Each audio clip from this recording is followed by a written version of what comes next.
Hey everyone, welcome back. Ready for another deep dive? Always. What are we exploring today? Well, today we're getting a sneak peek into Dinesh Kumar Rohilla's new book, The Bridge of Hope. And Oh, interesting. yeah, what we have is some material comparing it to 5 other big names in self-help. Like a side-by-side kind of thing. Yeah, exactly. And what's got me hooked is this whole idea of the book bridging personal growth and, wait for it, global transformation. Whoa, that's ambitious. So, like, how does changing myself change the world kind of thing? Exactly. That's the puzzle we're going to try to put together. Now, one of the comparisons that really hit me was to Viktor Frankl's Man's Search for Meaning. Oh, yeah, powerful book. Right. Frankl's all about finding meaning even in suffering, which builds resilience. Both books touch on resilience, but Rohilla adds this layer of collective action. That's interesting. Yeah, and that's what I'm struggling with. Can individual action really lead to global change?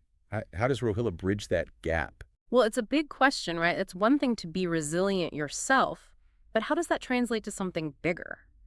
Rahela seems to be saying that when individual growth is combined with a shared intention, it can create a ripple effect, like a community garden. Ah, I see. People start with their own little plots, but it can grow into something that benefits the whole community. Yeah. It's realizing our actions, even the small ones, are all connected. Okay, I'm starting to get it. So it's not just me doing my own thing, it's about the bigger picture too. Exactly. It's about understanding that we're all in this together. So next up is The Power of Now by Eckhart Tolle, which, as you probably know, is all about mindfulness and being present. Rohilla touches on these themes too, but it's like he's saying, okay, now that you've found inner peace, what are you going to do with it?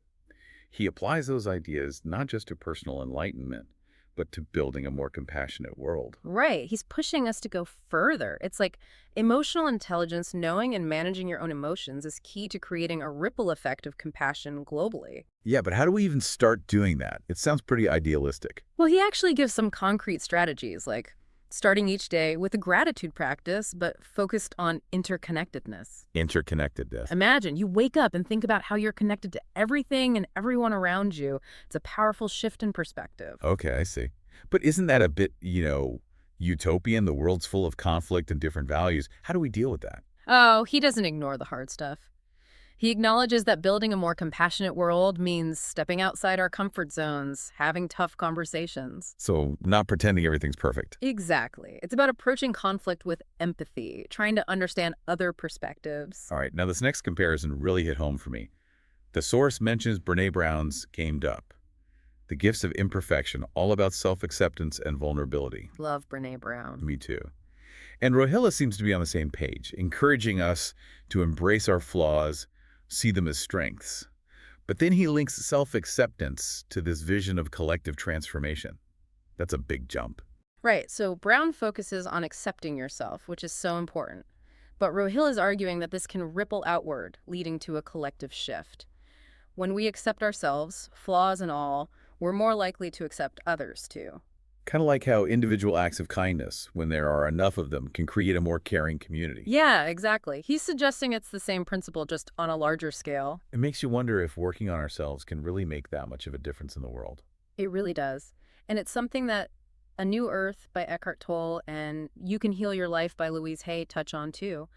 They focus more on personal and spiritual growth, but they also hint at this interconnectedness. And Rohilla is really bringing it to the forefront. Exactly. So if we're putting it all together, The Bridge of Hope offers a new take on self-help. It's not just about improving ourselves, but about seeing how our personal journeys are tied to a bigger vision, creating a better world. Exactly. And he goes beyond just ideals, he offers concrete steps, like practicing forgiveness. He suggests focusing on understanding the person who hurt you, not dwelling on the pain. Huh. So it's more about understanding than just letting them off the hook. It's about recognizing that everyone is carrying their own burdens and that forgiveness, both for ourselves and others, is essential for cultivating compassion on a global scale. That's always been a tough one for me, forgiveness. But seeing it as a step toward global compassion, that changes things. It's a tough concept, but that's what makes this deep dive so interesting. For sure. So here's a final thought for everyone listening. Rohilla says gratitude, emotional intelligence, and forgiveness are the building blocks for a better world. If those are the building blocks, Where would you start building? What small step can you take today to cultivate those qualities in yourself and help build that bridge of hope? That's a great question to leave our listeners with. Until next time, keep diving. And keep building those bridges. Exactly.